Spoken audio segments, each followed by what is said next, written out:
could skip the presentation. It's powder outside, and I can just talk to the discussant. Your call.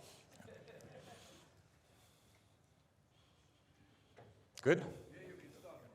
All right. This is an anomaly paper. It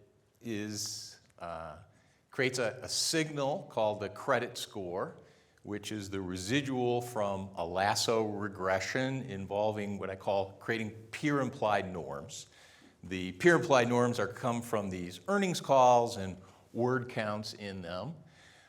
There's kind of behavioral theory behind it, namely that the residuals, this credit score, represents some kind of fair value deviation, and the prediction of the lasso regression is some kind of fair value. And the reason you get predictability is because these deviations from fair value predicted by the lasso regression mean revert towards fair value, and hence you get abnormal returns there. It fits nicely into a literature. I hate to toot my own horn, but I got 4 papers doing something similar where there's peer-implied norms for what we would consider fair value. I've studied domestic stocks. I've studied international stocks. Last year I presented a paper involving corporate bonds, and I'm about to release a paper saying that this kind of methodology, albeit signal constructed in a different way, seems to be able to predict abnormal returns, even in foreign currencies. All right, so the broad outline of my talk comes from the classic spaghetti western involving Clint Eastwood as the good, and the guy who's the ugly, Il Bruto, is Eli Wallach, and I don't know who the bad guy is, but let me just, without further ado, tell you about the good. This is an amazing data set. All earnings calls from 2009 through 2020, and I recall a paper winning the Best Paper Award where the discussion among the audience was, God, that was an awful lot of data work. There's an awful lot of data work that goes into this. I also have to say I'm very fond of the methodology. I've used it several times before myself. I also think the paper has done an incredible job of distinguishing itself from other papers that do similar types of things. In particular, there's a paper by Donovan in the accounting literature published that actually uses machine learning to look at earnings calls and to predict future CDS spreads. But as the paper aptly points out, it's not changes in CDS spreads, it's just trying to fit the level of CDS spreads. Had that paper used firm fixed effects, I think it would be a little close to this paper, but they didn't. And you do look at changes, although I will say you use fixed effects in one set of regressions, the full sample, but in the out-of-sample regressions, for some reason, those fixed effects are missing. All right, now the bad. It's not that bad. I'm mostly puzzled about the choice to not study a lot of other related things. The goal here is to find some kind of construct that's a martingale, like a random walk, that under the null should have no change or no percentage change attached to it. And we do things with returns that are supposed to be martingales. We adjust them for risk and the time value of money. And then we come up with things like alpha. But this paper doesn't study a lot of other things that are related to credit, and it seems like it would be very easy to do that. It doesn't study equity, which to me is the ultimate credit instrument. It's the most subordinated security on the balance sheet. It doesn't study corporate bonds. It excuses itself from studying corporate bonds by saying, you know, bond prices, bonds are idiosyncratic. Bonds have a lot of noise attached to the prices because they have wide bid-ask spreads. But I find a lot of these arguments about we didn't study this kind of just self-rationalization for something. You know, if you're focused on portfolios, the wide bid-ask spreads on bonds, they tend to diversify away. The bids cancel with the asks and so forth. And I made an argument last year that the flat prices of bonds, are basically martingales plus noise. There's some exceptions, and often in those exceptions, they make your case a conservative one rather than an aggressive one. The paper also doesn't study the credit score itself. It comes up with this concept called PVLGD. I can't see my own slides. It studies this concept called PVLGD, and it uses, in studying PVLGD, trader marks, as opposed to the CDS itself or some true value. And I'm a believer that transaction prices are superior to trader marks. I have two rationales for that. One comes from some personal experience at Salomon Brothers in the 1980s, where we were doing the trader marks for government bonds. And it was a rather cavalier exercise. We're at 3 o'clock sitting around shooting spitballs out of big pens at each other. We just say, where's the 10-year, where's the 5-year at, and so forth. The other is from some consulting work I've done where I've actually seen the actual prices and I've seen the trader marks, and I seem to prefer the prices in those cases. The other thing that I think would be interesting to study is insured bonds. You could combine the reference bond in a CDS with the CDS itself, and then you have something that in principle should have no credit risk at all. And just as a placebo test, you ought to make sure that there's no effect there. Likewise, if there's an effect in one side of the combination of the insured bond and the CDS, they should kind of offset each other. So if there's something in the CDS that's predictable in one direction, it should work in the other direction for the corporate bond itself. All right.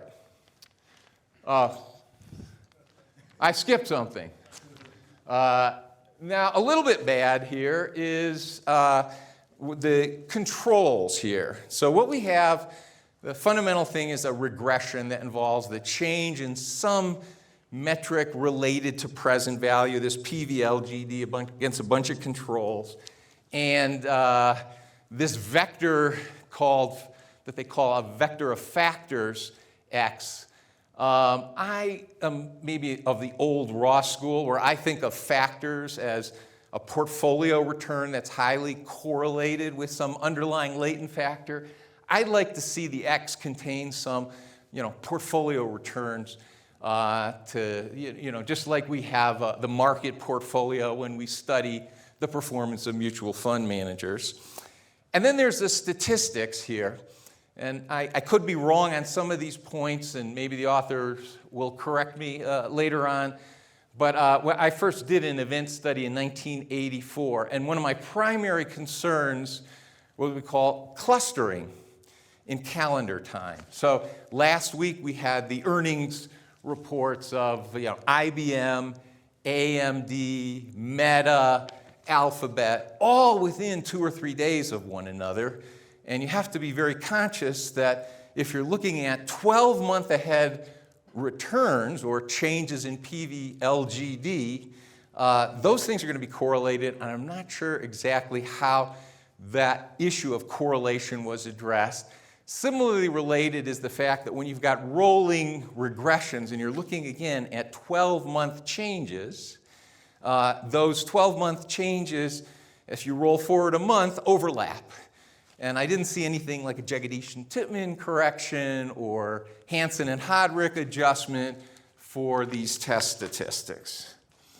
All right, now for the ugly. We've done the good and the bad. That's my spine. Supposed to laugh, but it fell on deaf ears. Maybe you'll laugh at the next slide. The beautiful. I don't know how that got in there.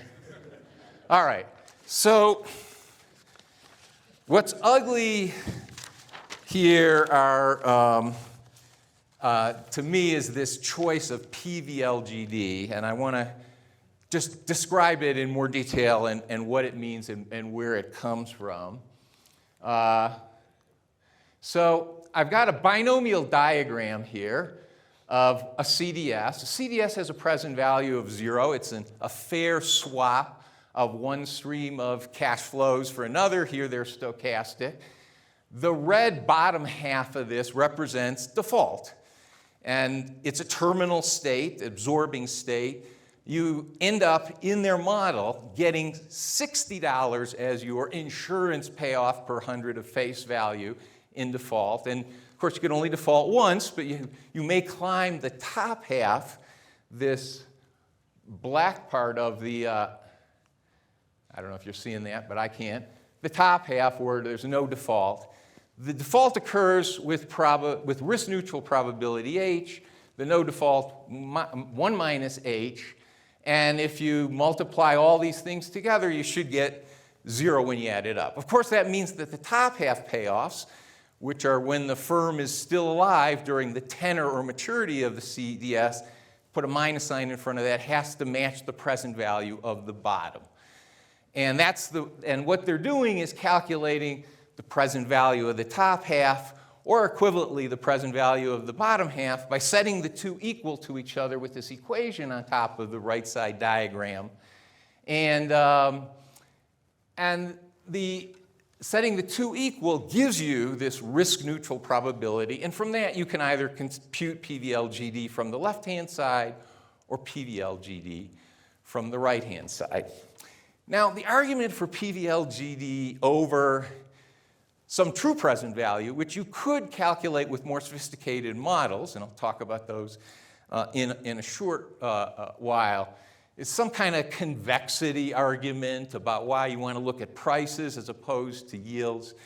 You know, I can think of analogies that this is just what I tell my students, a plug that fits. It's, as the author said, it's kind of like quoting option prices as implied volatility, or quoting bond prices in terms of yield to maturity. If you know the features of these securities, you know how to translate one into the other. But it's not a present value, and it may not be a martingale.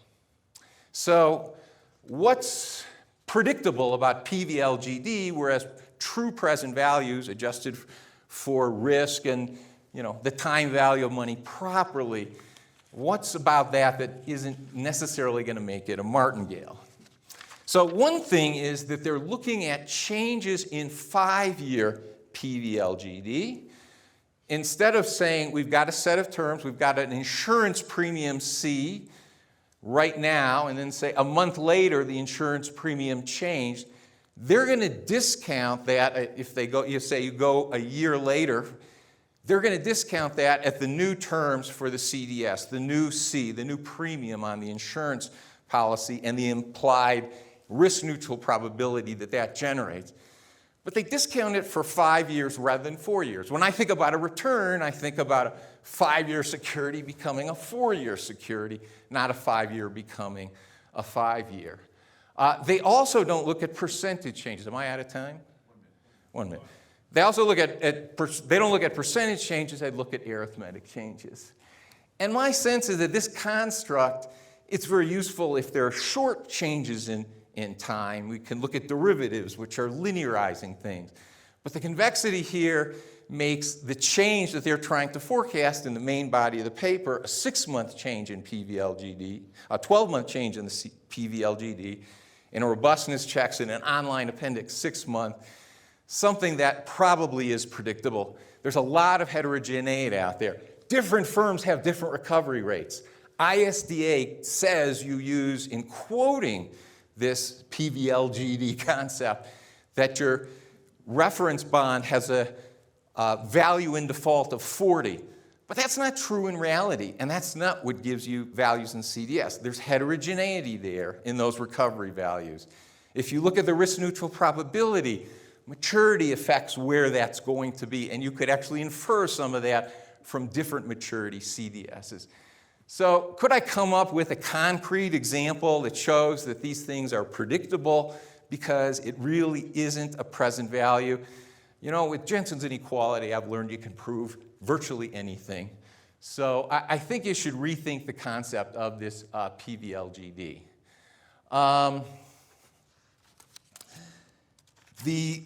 other issue is that the start date is 2009. And the start date in 2009 was a time when credit was extremely stressed. And I wonder, given all this heterogeneity and these differences across firms, and the fact that PV/LGD is not a present value, whether that might be contaminating some of the results. Finally, oops, now I've done it. Got to go back. There's the issue of some choices, and this is my last slide.